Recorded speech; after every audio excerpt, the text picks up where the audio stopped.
Hey guys, so this is just a quick little mini-sode, just me for now, and I was actually going to do one comparing my Komodo to the C7, the C300, like I talked about in episode 7 in season 1, and I'm still planning on doing that before we kick up season 2, but something happened today that I just needed to talk about as my main mini-sode here for the podcast. So today is September 9th, 2025, and Canon released the C50, which seems like it's Canon's answer to Sony's FX3, which, you know, you could argue it's a little late, right?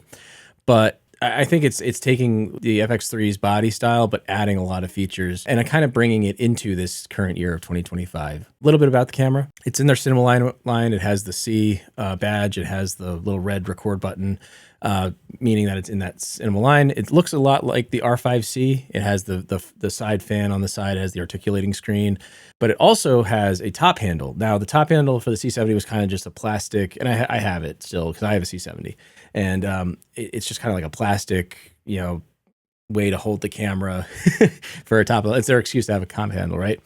The C50's top handle is an actual integrated top handle that you can screw onto the top, and it connects with the electronics so that you have two full-size XLR ins going right into the camera, and that's amazing. And the fact that you can strip it down if you don't need audio but you have that built in the top handle is just so great. And just I'm literally reading off BAH's site right now for the specs. It's got a 7K full frame back illuminated CMOS sensor.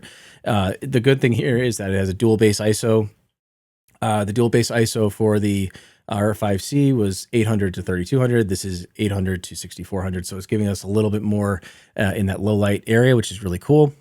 It's got dual pixel autofocus, the same autofocus that's in the C400 and C80. So that updated dual pixel autofocus, which is great. The interesting thing is that it has an automated zoom rocker built into the record button. So that's, if you have a power zoom lens, it'll control the lens on the camera, which is just so cool. And if you don't, it also does a digital zoom from what I understand. It has the CF Express B and an SD card like the R5C, so that's really cool if you're doing the high data rate, RAW and open gate, which I'll get to in a second.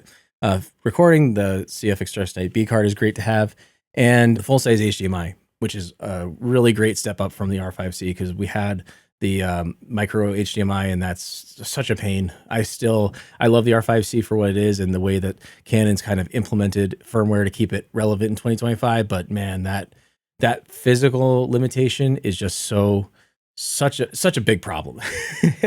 And I'm really glad that they introduced a full-size HDMI, because that's what I like about the C70 is that it's a full-size HDMI and all that stuff. So all those features are great, but then getting to that feature that I talked about just previously, the 7K 3:2 open gate recording, which is just so cool to have in this camera. And I mean, there's been a lot of buzz about it, and the Canon's finally kind of catching up to the rest here with this. Having open gate, I mean, it's more like Panasonic has been doing the open gate stuff for a while now, but Canon now has their entry for an open gate camera that can give us the ability to, while we're on set, you know, we record something that's meant for a 16:9 deliverable, and then the client says, "Oh, I'd like to make some reels out of this," right? And we have that built into that 3:2 aspect ratio that we're filming in. So it's really a great option to have. And the fact that no Canon camera has done this yet, and now we have it, is just it's just what speaks wonders to the fact that this is going to just, you know,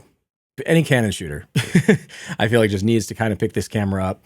And I'm really excited for it. I want to definitely do my research and you know, do a little bit more thinking about it before I invest fully into it. But I have an R5C, I have a C70, and my Komodo. Unfortunately, I'm keeping that out of the conversation right now. I'm just talking about my Canon cameras. But the cool thing is, it's kind of like the best of both worlds with the R5C and the C70. It like, you know, C70 had the full size HDMI, it had the XLR inputs, granted in the body, not necessarily in the top handle, but this one makes the C70 have the mini XLRs. Now these are full size, you know, attached to the handle. So really great implementation there. And I think honestly, this is a spiritual successor, or a really an actual successor to the C70, and which is why I'm most likely going to part ways with my C70. I love the camera, especially. I think the thing I'm gonna have to get back to used to is using external ND solutions.